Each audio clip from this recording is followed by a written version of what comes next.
Hey there, and welcome to the Tribe of Leaders podcast. I'm your host, Emmy Kirshner. I'm a serial entrepreneur, investor, and business coach for ambitious women who are boldly taking their business to the next level. And I believe that building a successful business isn't about working 24/7 just to merely meet a revenue goal. What it does take is a unique blend of dedication to purpose, courageous action, and frequently sheer will to overcome the odds that lead to meaningful impact and experiencing a life well lived. In each episode, you'll get to know the women and men who are unafraid to put it all on the line as they share the stories of success and failure that have made them incredible leaders and the magic they gift the world with.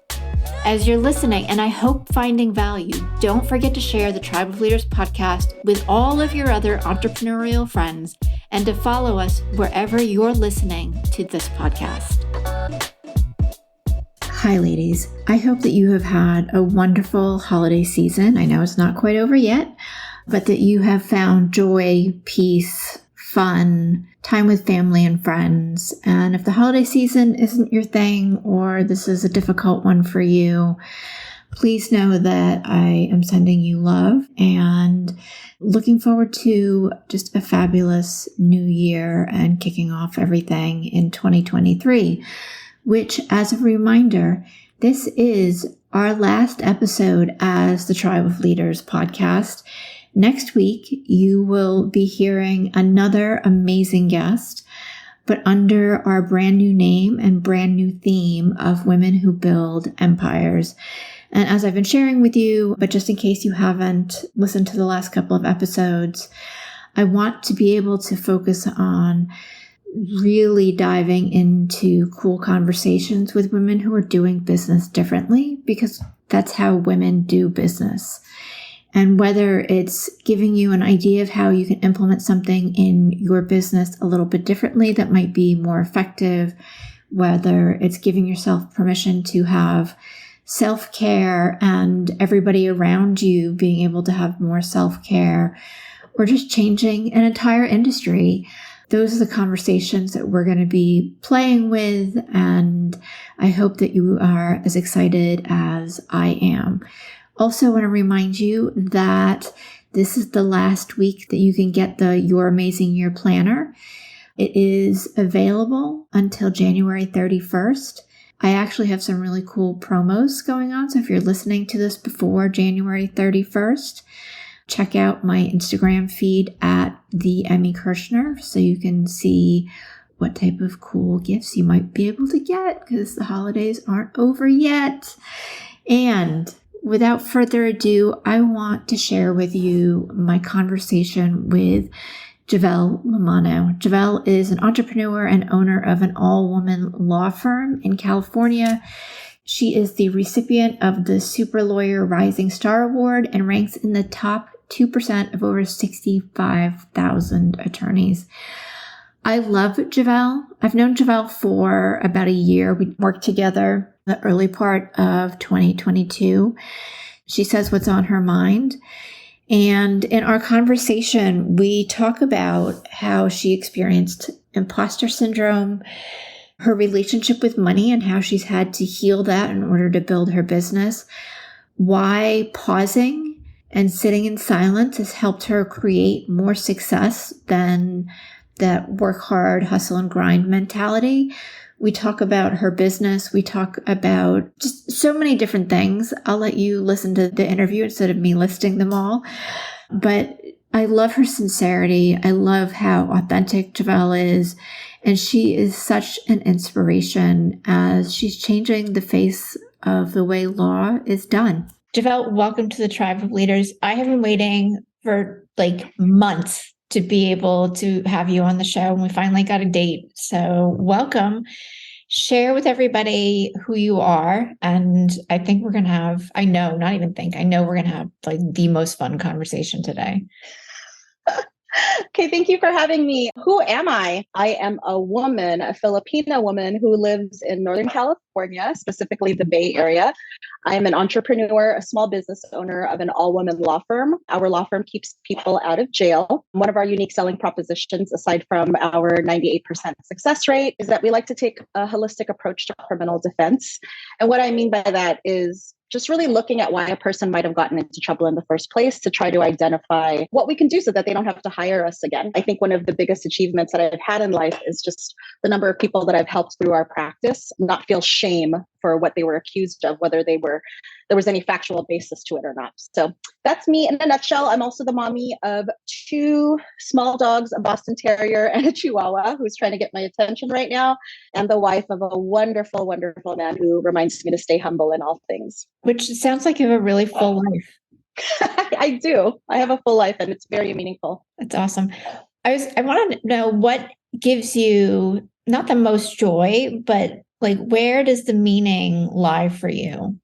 First of all, I love that question because it's filled with so much. Because what is joy, and who's the person answering it, and joy in which part of your life? I think the short answer of what brings me joy is self-awareness. Earlier, when you asked me who am I gave a snippet, but I didn't really give much information about my background and where I come from. I come from Los Angeles. Well, I was born in the Philippines and raised in Los Angeles. And the reason I say this is because I grew up with not much structure and stability in a lower middle class home where my parents were kids who had kids. And so the reason I say that is a lot of trauma and healing came from how I was raised. And a lot of the demons that were in my life in the past really were myself and how I thought of myself, how I approached life, how hard I was on myself more than anything. And so I've created this life for myself that's full of joy because one of my favorite quotes is, no matter where you go, there you are. And it's like, no matter where I go, I can be in hell or in heaven or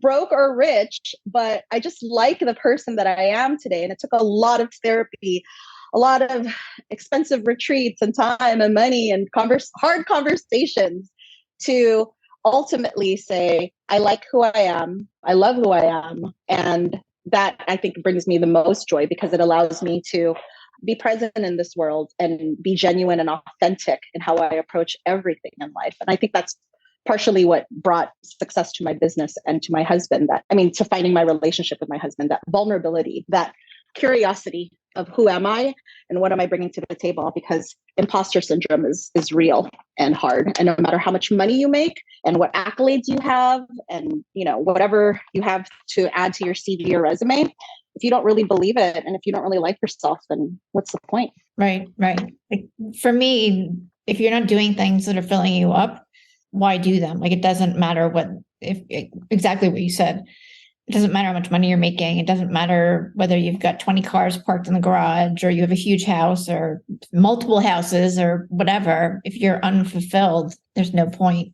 And I was laughing too, because I literally just posted on social a couple of days ago exactly what you said, wherever you go, there you are, because there's no escaping yourself. Yeah. And, I took a break off of social media because I've learned that comparison is one of the biggest thieves of joy. And when I'm on social media, I can't help but compare myself to other people and what they're doing and why I'm not doing it too.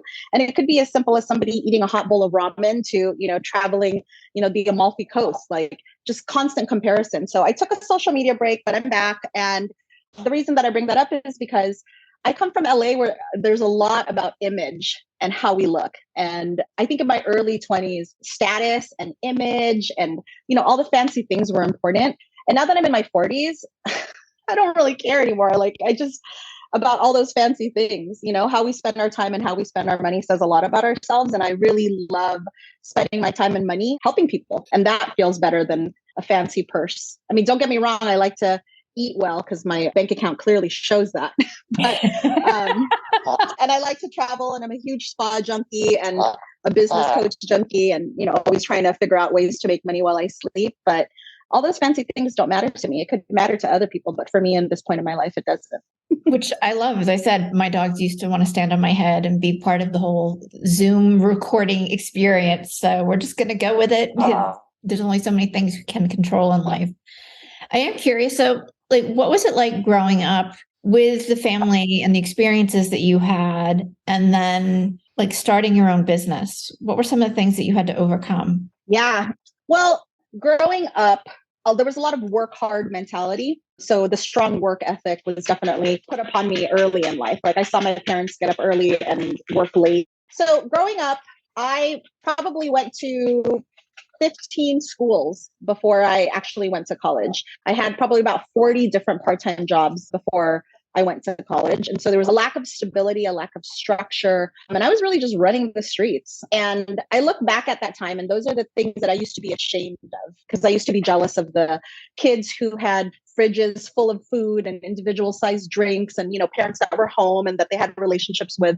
But I've learned that that grit that caused me to learn how to survive was actually really helpful for me as an entrepreneur, because I think it was Dolly Parton who said, I've grown up with nothing, so if I fail, what's the worst that can happen? I have nothing. I've survived from there. So I think that growing up in a home with a lack of stability, a lack of structure, having to constantly move because we were always getting evicted, because bills weren't getting paid, a lot of those things were hard because I didn't have a good relationship with money and financial literacy.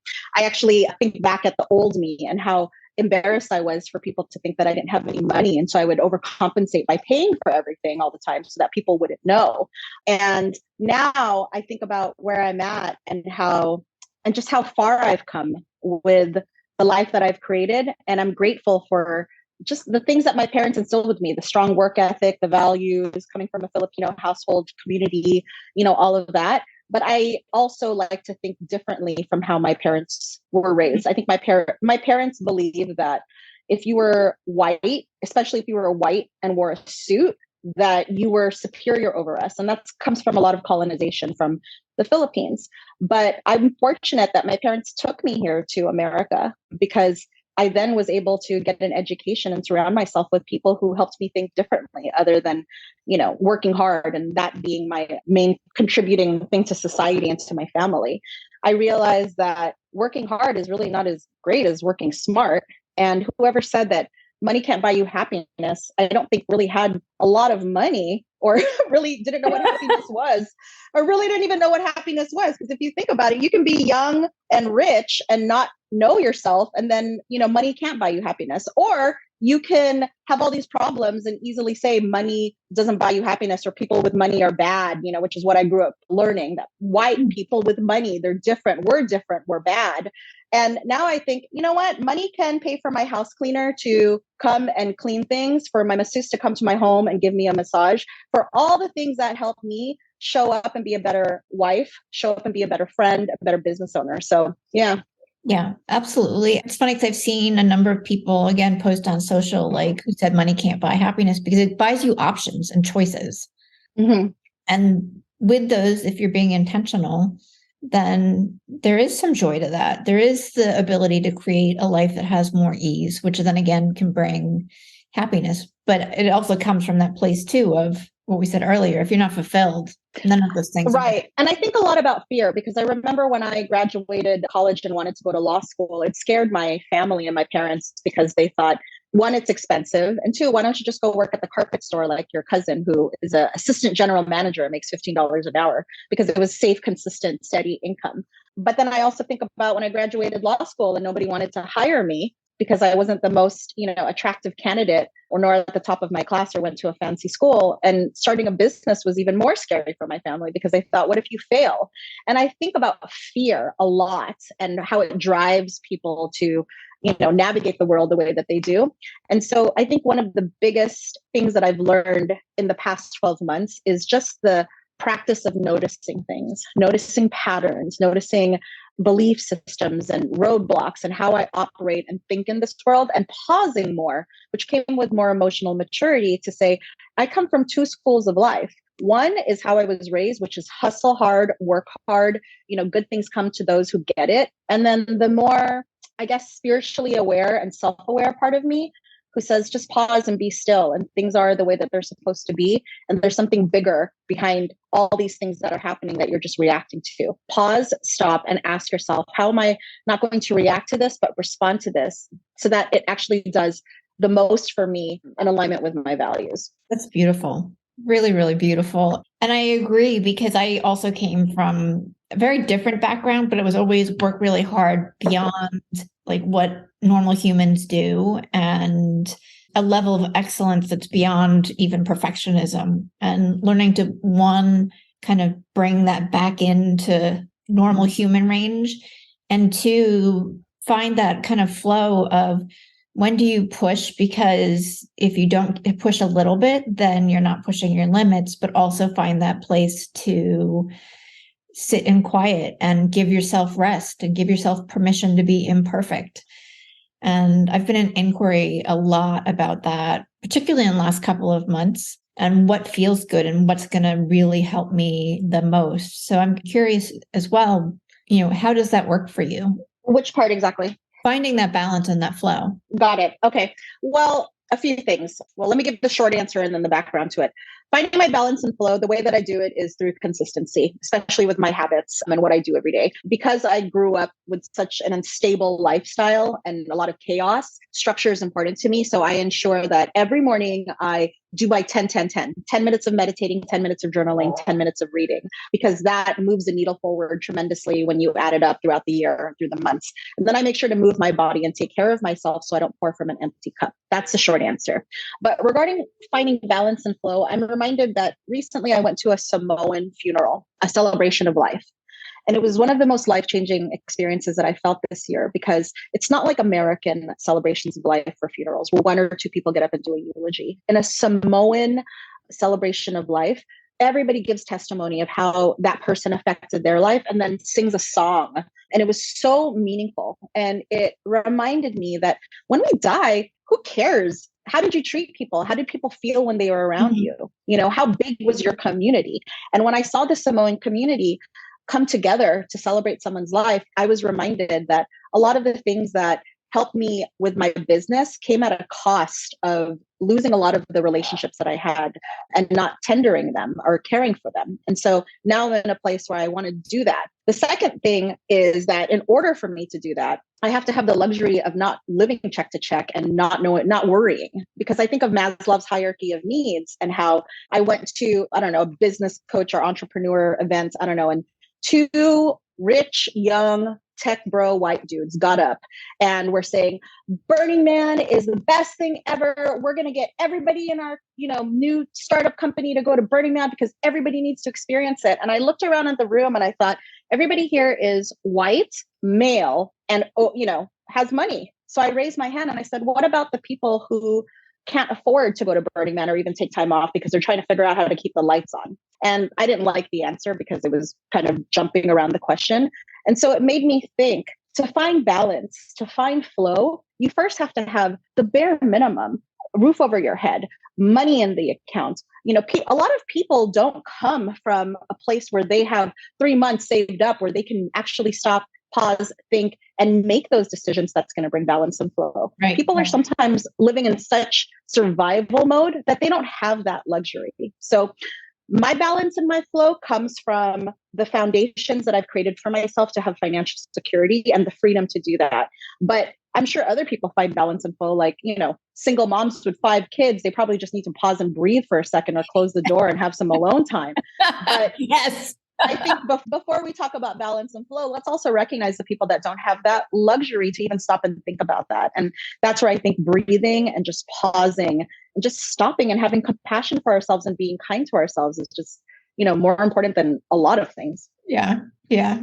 When my kids stopped wanting to go to the bathroom with me, it was the dogs. I asked, they would scratch on the door.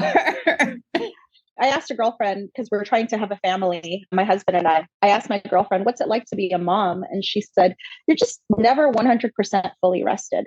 And a friend of mine who's starting her own business asked me, I feel like I'm in the weeds. What should I do? And I said, honey, as an entrepreneur, especially in the beginning, there's never going to be a shortage of work. And if there is, that's a bad indicator that, maybe what you're offering isn't something that the market wants. But in the beginning, it's kind of like motherhood, there's never, not to say that you're never going to be fully rested, because with a baby, it's 24/7. Whereas with your business, you can step away as needed. But it's like, there's never going to be a shortage of work and things to do. It's how you approach it and what you spend your time on, so that you're strategically executing to bring in revenue and putting the right people in the right seats. Yeah, absolutely. So why start your own business? Like, why not stay in a law firm or be in a law firm? I first started my business out of necessity and nobody wanted to hire me and I had to pay bills. So I just decided to start my own shop. And pretty much most of my clients were other attorneys who had an abundance of work and overflow. So they just gave me their extra work and I put it under, my own solo practice. But I think kind of similar to going to a spa. It's like my mother has never been to a spa until like 15 years ago. And when I brought her to a spa, she was hooked. And she thought, oh my God, why don't I get a massage regularly or a facial regularly? I feel like that's the thing with entrepreneurship. If you do it right and if you stop and reflect, like once you are able to not have to answer to anybody or have a boss, I can't imagine going back to that life again. Even during COVID, I had to stop and ask myself because it was very humbling for our business, which had to take a pause for 2 years. Would I go back to work for somebody else? And the dread, I was like, oh no, I love being an entrepreneur. I love working on my own. I love the challenge. It's not for everybody, but I did it out of necessity and I'll never go back, just like the spa. Like I'll never go back to not going to the spa. And you're woman owned, woman run. Like, why is that so important to you? Because you practice law very differently than a lot of attorneys. Well, I think when the smoke clears, women just do things differently. My husband and I had this conversation. He's like, men and women are not equal. Men are just physically stronger than women. And I had to give it to him. I was like, damn it, he's right for the most part. Not there's exceptions, but generally, yeah, men are built differently from women in that they have more strength and lose weight quicker, which is annoying.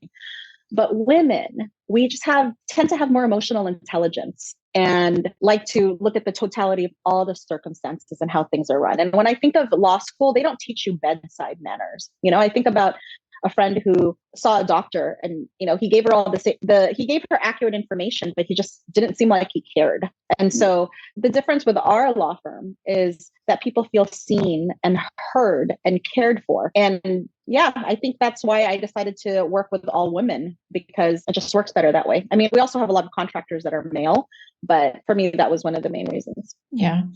And talk about a little bit about your success ratio, because you have like a 95% success, like case success ratio, which is, I think, highly unusual, which means that you're doing something very differently. Mm-hmm. Right. So the procedures and the technicalities that come behind, caring for people and having the luxury to do that. We offer a 150-point inspection of every single case, which means no stone gets left unturned. And, the way that we approach every case is very systematic and has been proven to reap the best results, at least when it comes to people's liberty. And it's actually a 98% success rate. We've served over 1,000 clients. And what the success rate means is that when people come to us, I kind of like to think of ourselves as first responders. People are calling us when they or their loved ones have been arrested for a crime and their liberty is at stake. And so they're calling us in this emotional state, and we're there to respond with logic and reason rather than fear and emotion, to tell them this is what to expect in your case. As of right now, like when you go to a hospital and you don't know the answers because you have to do blood work, we have to look at a police report to find out whether there's actually evidence to support, the accusations being made against you. And at the end of the day, we were able to keep 98% of our clients out of jail and not suffer any jail time after they've hired us. And, I feel a little bad saying that because a lot of the people who get arrested and find themselves in the trouble with the law can't afford counsel. So the people who have hired us were able to afford those services. And it's unfortunate that money buys freedom here in America. And, I can go on and on about the, mass incarceration and, the United States being, a profitable, country for mass incarceration in the prison industrial complex, system. But I mean, I'm just glad that we're able to help people who find themselves in a bad situation and worry that they're not going to be able to live their lives outside of bars. Yeah, let's talk about that briefly, because I think there's a lot of people who may be potentially listening that don't understand or don't know the profit center that our jail system is. The summary is that the United States is less than 5% of the world's population, but houses over 80% of the world's prisoners. It's rough. My numbers, may be inaccurate slightly, but for the most part, it's about $40,000 to $45,000 a year to house one person in prison. And other places take a different, more restorative justice, holistic approach to criminal, activity. If somebody does something wrong in some countries, there'll be conversations about who was harmed and what you can do to make the person whole again, not just taking somebody and throwing away the key and letting them, go to prison. But a lot of the people who are in prison are people of color. And a lot of the people of color also come from low income households. And so there's a lot of people who are in prison, whose fathers were in prisons, whose grandfathers were in prisons, I met a guy who was born in a prison because his mother was pregnant with him at the time. So, the for-profit United States, when it comes to the prison industrial complex system, is that, on one hand, America is like the place where immigrants can come and really make a life for themselves and, make money, and entrepreneurship is strong here. But we're also sometimes too focused on money, especially when it comes to how we treat people who have been swept under the rug and don't have the means to hire an attorney, because there's a lot of people who are inside, not because of it being the right or moral thing to do, but because a lot of people make a lot of money when people get incarcerated. The people that build the jails, the correctional officers, just all the people involved in building jails. We have more jails than any other country, more prisons. And isn't our reincarceration rate much higher than other countries? Right. And so, there's something called the CDCR, which is the California Department of Corrections and Rehabilitations. And it's a joke within the social justice world because we don't really do a lot of rehabilitation or corrections when people are inside. So the recidivism rate, the percentage where people get out and come back into prison, is based on people. Imagine this: you're 18, you go to prison, you're sentenced to 10 years for a violent crime, which could be considered, stealing, joyriding a vehicle or something like that. And you get out and you're given $300. And that's all you have. You have no family outside, or you don't have family with means. What are you going to do with $300? You're going to take a Greyhound bus back to the city, barely have enough money to pay for a hotel room. Of course, people are going to make money the way that they can, which is whether illegally selling drugs or selling their body or, being part of a racket. I mean, people got to do what they got to do to survive. And so there's really not much rehabilitation and corrections to help people help themselves. Yeah. And I don't want to spend a ton of time on this. So if somebody wanted to find out more information and educate themselves, is there some place that you can recommend that they go and look up? Or Yeah. There's a couple of organizations, especially when it comes to entrepreneurship. There's something that's called Defy Ventures, DEFY.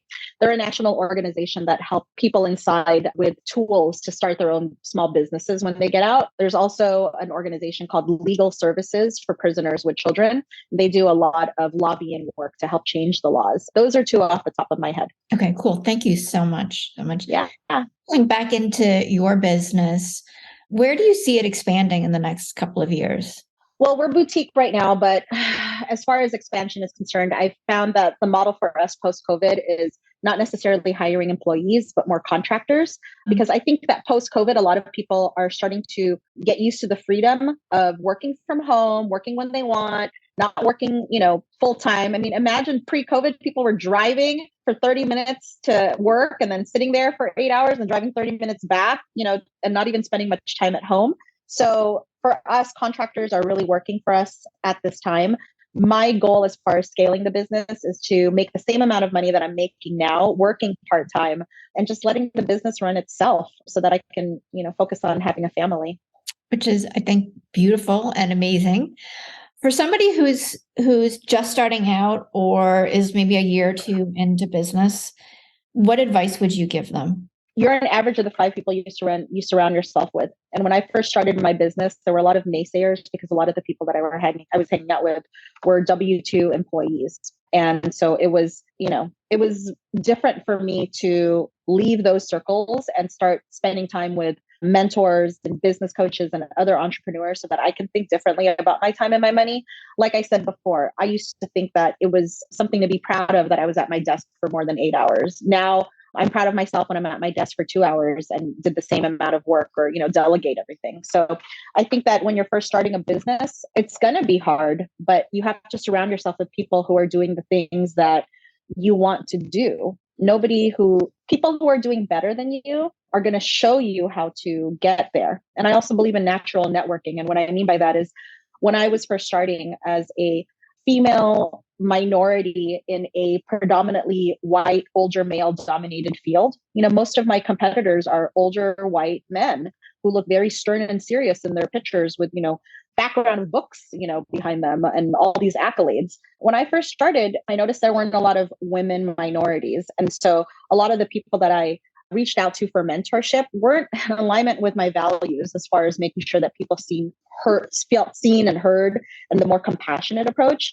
So I started to actually Google most successful women in San Francisco. And I just went down the list and I called all those women, and a lot of them didn't give me their time, but one of them did. And she ended up being a partner of mine for many things and somebody who's at my wedding. So just be mindful of who you spend your time with, and make sure that when you do spend time with professional mentors, that they're also in alignment with your personal values, because there's a lot of people out there that are cutthroat and will do whatever they need to do to make a dollar. And if you're not about that, then don't surround yourself with that person, and surround yourself with people who are in alignment with your values.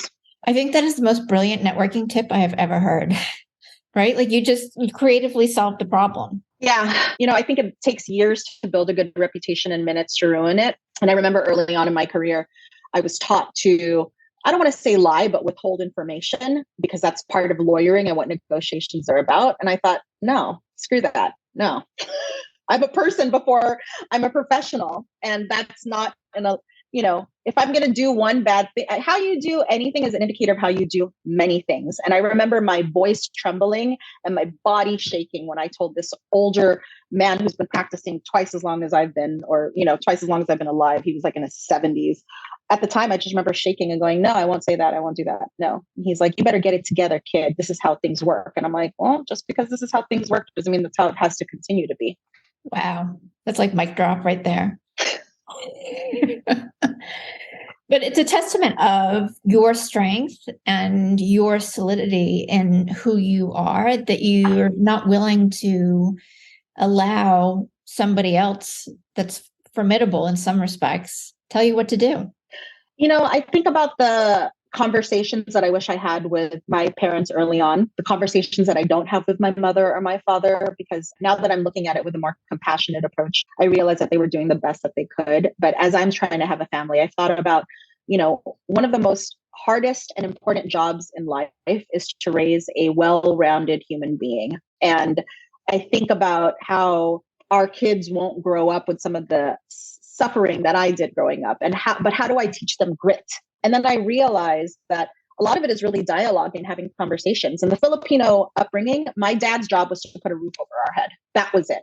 My mom's job was to make sure that we were God-fearing and to put food in our mouths. But they weren't my friends. And I think about when I have kids, and I'm not going to say, we'll have boundaries. So I'm not going to be their best friends, but we have to have conversations. And I need to say, I'm sorry when I'm wrong. So they learn to do that too, to apologize immediately without excuses and with authenticity, so that they learn to do that as well. I mean, kids and employees, not that they're the same, but like people watch how you act and how you navigate, not what you say. And so for me, a big part of my success as far as having the lifestyle that is meaningful and important to me has to do with just self-awareness. And now that I'm thinking about having a family, I've been doing a lot of thinking about how I'm going to raise a well-rounded human being with grit, with tenacity, with humility and compassion. And it's going to be probably one of the hardest jobs of my life. It will be. Being on the other end or the other side of it, it will be. And having had very open conversations with my kids, the best thing I ever did was set them up to fail. Yeah. And also to know that failure is cool, because I got yelled at for everything, and it got to a point where I was too scared to do anything. And so, yeah, I saw a TikTok of a child skateboarding, and every time she fell, her father helped her get back up. And I thought, I want to be that person. Yeah, absolutely. Failure is cool. Failure is the best thing. It doesn't feel very good while it's happening, but it's really the best thing. Go ahead. So I just want to say that as an entrepreneur, especially when you're first starting, how you speak to yourself is really important. I had a business coach who, whenever I'd feel down, she'd say, go look at all your Yelp reviews. You have 100% 5-star reviews. And I would read the things that people said about our services. And I had to remind myself that I am my own best friend and my own worst enemy. And I've gotten to the point where that mean voice is still there every day. Now I just recognize it and look at it and laugh and say, from time to time, you'll still be there. But yeah, a lot of it is mindset when you're first starting. Absolutely. You've mentioned mentors and business coaches a number of times. You and I have worked together earlier this year. What has been some of the best things that you've gotten out of working with coaches and mentors in general? Oh man. Well, let me just start off with you. You reminded me of what my value was and what I have to offer. In the criminal defense lawyer world in my geographic area, nobody charges a consultation fee. I was scared to do it because I thought, who am I to charge a consultation fee when none of my colleagues that have been doing this way longer than I have do? And you helped me identify why we should charge a consultation fee, what those consultation fees are. And what it did is it saved me so much time from speaking with people who weren't serious about hiring us for our services. But it also reminded me what our value and what our worth is. And that helped me as the leader be a better example for our support staff, for them to know, what their value and their worth is. Right. So I think that was one of the biggest things that I've learned from you, outside of also how to spend my time and where to focus my energy on. So the return on investment for that was beyond worth it. With other business coaches, I like to think of myself, for lack of better words, as a business coach junkie. When I first started, I told you that I researched most successful women in San Francisco. And I met a woman who introduced me to my first business coach. And she asked me, what do you want to do? And I didn't even know what I wanted to do. I just knew I needed to make money. So she helped me identify what I wanted in, specific, measurable, time-based, relevant goals. And when I worked towards that, I realized I didn't even want it. And then it brought me closer to what I actually wanted. So I've used different business coaches and different mentors to help me get to where I want. And it ultimately led me to realize that I was like a sponge and very impressionable. And if somebody told me X, I would do X. And I tried so many different things. And it got to a point where I thought, oh, wow, I'm being quoted on Forbes. I'm writing INC articles written, that are posted on INC, and people are looking to me as this, quasi expert on, business. I must have something valuable worth saying. And I realized, oh my God, it's kind of like going to the gym, every week for like 3 years and going, whoa, I'm actually quite fit. I think that's what happened with business coaching. It became such a regular part of my life and surrounding myself with mentors that it got to a point where I thought, yeah, I can in my sleep wake up and give you advice on how to handle things strategically, or execute or, bring in cash. So it feels good. Awesome. I think it's really important, not just in entrepreneurship, in life in general, to have people outside of your circle sharing information and strategy with you so that you can be more intentional, whether it's business or life or sports or anything. Yeah, I think about growing up with my parents and how if somebody had a different opinion on them, they were the enemy. And now I really welcome people with a different opinion. And I welcome it because maybe I could be wrong and I could be doing things differently. It's the humility and the putting the ego aside has been huge in helping me with my business, really stopping and pausing and listening more with the tools of the experience. I love it when people give experience shares versus advice because, you can Google advice now, but when somebody shares their firsthand personal experience of how they dealt with the struggle of entrepreneurship, like it's wonderful, especially when it comes to your books and numbers and finances. And, I remember the first few years I had got hit with a huge tax bill and I was like, oh no, I didn't put money aside for this. But now, every quarter there's estimated, quarterly tax payments that are made. And it feels good to run a business by the numbers based on experience from other people's mistakes that I've learned from. Absolutely. Absolutely. And you can shortcut a lot of things by listening and understanding those experiences too. Yeah. And, one of the big things that I would tell a new entrepreneur is you don't have to reinvent the wheel. When I first started, I did a lot of things on my own because I was too proud to ask for help. Now we're starting Mono Law School where we're basically help. The way that lawyering in California works now is you don't have to go to a law school and have $500,000 in debt to sit for the bar. The Kim Kardashian way, which is what she did, is you can now do an apprenticeship or a mentorship with a law firm, the same amount of time that you would go to law school, and also have the honor and opportunity to sit and take one of the hardest exams in the United States, which is the state bar exam. So with Lamano Law School, we are not going to reinvent the wheel and, contact other people who have done these apprenticeships so that we can have the same curriculum and, start mentoring and producing strong lawyers who are doing big things. That is amazing because it for me, it's really time to change the way law firms and lawyers are practicing law. It has one of the highest burnout rates And alcoholism and suicide. And I think that all just has to go with the, hustle hard, work hard mentality, minimum billable hours. I'm hoping that this country will take a shift in how we approach work-life balance post-COVID, because when you travel and you see how other people outside of this country live their lives, it's more meaningful as far as not identifying as somebody who's producing. The art of doing nothing is strong. The art of doing nothing is amazing.